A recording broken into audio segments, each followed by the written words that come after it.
These 4 crashes from the last 2 decades rank among the most horrifying and tragic in modern motorsport.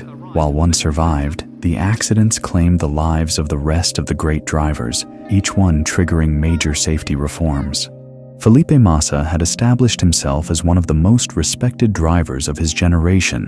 Born in São Paulo, Brazil, Massa reached Formula One in 2002, with Sauber before joining Scuderia Ferrari in 2006. He earned 11 Grand Prix victories and came heartbreakingly close to the 2008 World Championship, losing the title to Lewis Hamilton by a single point after one of the most dramatic finishes in Formula One history. By July 2009, Massa was 28 years old, newly a father, and Ferrari's lead driver. Although Ferrari had struggled early in 2009, updates to the F60 car had restored competitiveness. Qualifying for the Hungarian Grand Prix took place on July 25, 2009, under warm and dry conditions. Late in the second qualifying session, Massa accelerated toward turn 4 at nearly 174 miles per hour when a mechanical failure occurred ahead of him. A steel suspension spring, weighing approximately 2 pounds, detached from the Brawn GP car of Rubens Barrichello and bounced directly into Massa's path. The spring slowed to around 25 miles per hour due to resistance, then struck Massa exactly on the helmet, delivering approximately 2,000 joules of kinetic energy, which caused the spring to penetrate the visor and hit him above the eye. Instantly unconscious, Massa was unable to brake or steer. His Ferrari continued straight across the runoff area and slammed nose first into a tire barrier.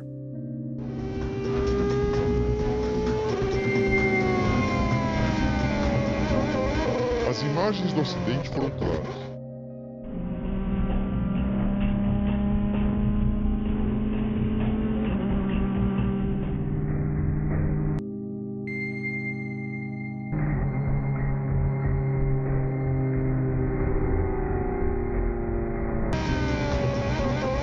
As imagens do acidente. Track doctors reached Massa within seconds and found him unconscious with severe head injuries. He was airlifted to AEK Military Hospital in Budapest, where surgeons performed emergency surgery to repair multiple skull fractures and remove bone fragments near his left eye. Massa spent several days in an induced coma before gradually regaining consciousness. Remarkably, he made a full recovery and returned to Formula One at the start of the 2010 season. The accident occurred just 6 days after the fatal head injury sustained by Henry Surtees in Formula 2, intensifying concerns about flying debris in open cockpit racing. The crash helped strengthen support for cockpit protection measures that ultimately led to the introduction of the Halo device in 2018.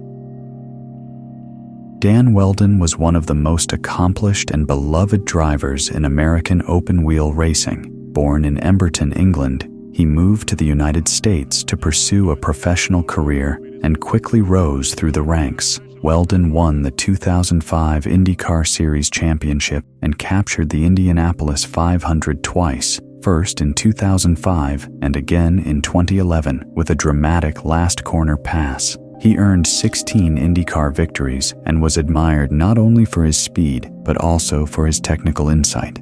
During 2011, Wheldon had played a crucial role in testing the new Dallara chassis that was being developed to improve safety. Though he was not a full-time driver that season, he entered the championship finale at Las Vegas Motor Speedway on October 16, 2011, to pursue a $5 million challenge to win from the back of the field. The race began with an unusually large 34-car grid on the 1.5-mile oval, where cars ran in dense packs at more than 220 miles per hour. On lap 11, contact between the cars of James Hinchcliffe and Wade Cunningham entering turn 2, triggering a chain reaction that involved 15 cars. Wheldon, driving the number 77 car, approached at full speed and had little room to escape. His car struck the car of Charlie Kimball, launching into the air. The car rotated and rode along the catch fence, where the cockpit area struck a steel fence post with immense force, causing a high G-force in multiple directions. Right now, the position he's in, the action actually has a small advantage because everybody else has opened the up in front of him, and he here we go, triple contact with a huge crash. Up in turn 2. Multiple cars involved. Oh my.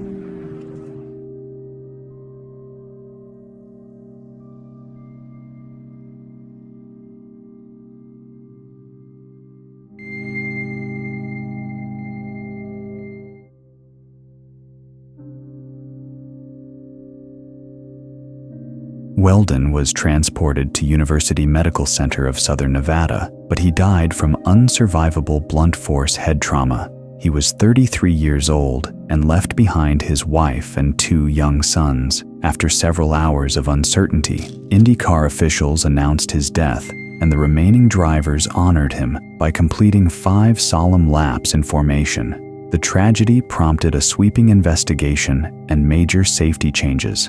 The 2012 Dallara chassis was officially named the DW12 in Wheldon's memory and incorporated anti-lift aerodynamics and stronger cockpit protection, and IndyCar never returned to Las Vegas Motor Speedway since then.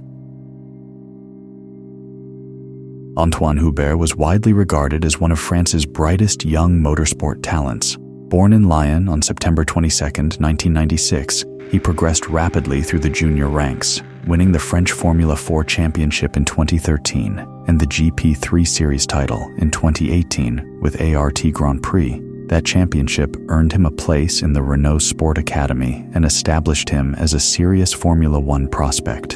In 2019, Hubert graduated to the FIA Formula 2 Championship with BWT Arden. Despite driving for a midfield team, he won the sprint race in Monaco on May 25th and the feature race at Le Castellet on June 23rd. By the time the championship arrived at Circuit de Spa-Francorchamps on August 31st, 2019, Hubert was 22 years old and viewed as one of the most promising drivers of his generation. The race had only just begun when a chain of events unfolded on lap 2 at the high-speed Raidillon section. Giuliano Alesi suffered a right rear tire failure, scattering debris across the circuit. Approaching the crest at over 160 miles per hour, Hubert moved right to avoid the wreck and clipped the car of Ralph Boschung.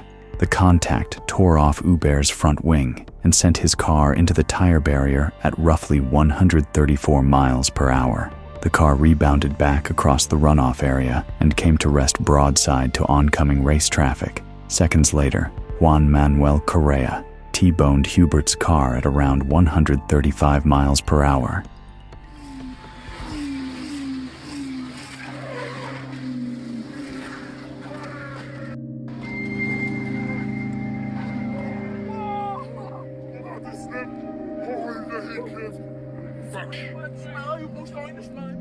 Data later revealed that Hubert's chassis experienced a peak G-force of around 81.8 G, a force far beyond survivable limits. Medical teams arrived almost immediately, and both drivers were transported to the Circuit Medical Center. Correa survived with severe fractures to both legs and spinal injuries after a long recovery, while Hubert succumbed to non-survivable blunt force trauma around 90 minutes after the accident. He became the first driver to die during a Formula 2 event since the series was revived in 2017. The following day, the Formula 1 paddock paid tribute during the Belgian Grand Prix, with close friend Pierre Gasly dedicating his race to Hubert. The FIA investigation concluded in February 2020 that no driver was solely responsible and emphasized the extraordinary speed and timing of the collision. Hubert's death reinforced the importance of the halo and accelerated further efforts to strengthen side impact protection and debris containment in junior single-seater racing.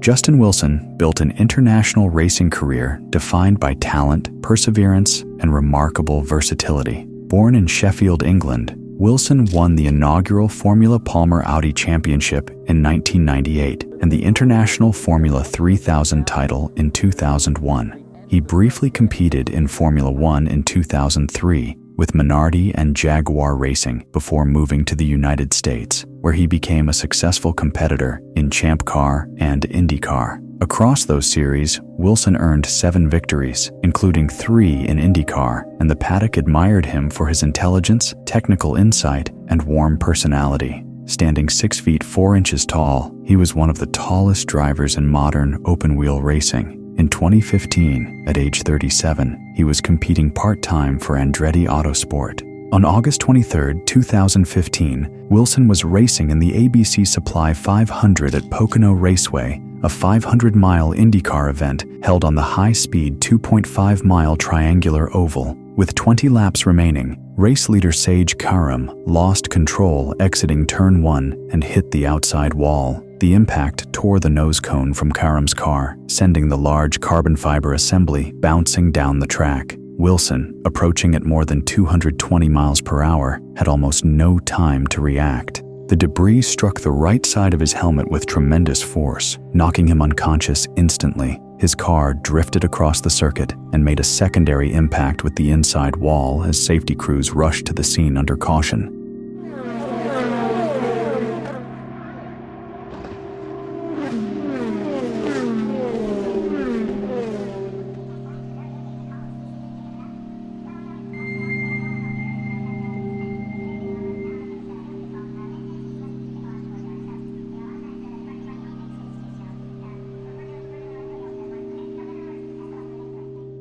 Wilson was airlifted to Lehigh Valley Hospital Cedar Crest with severe head injuries and remained unconscious overnight.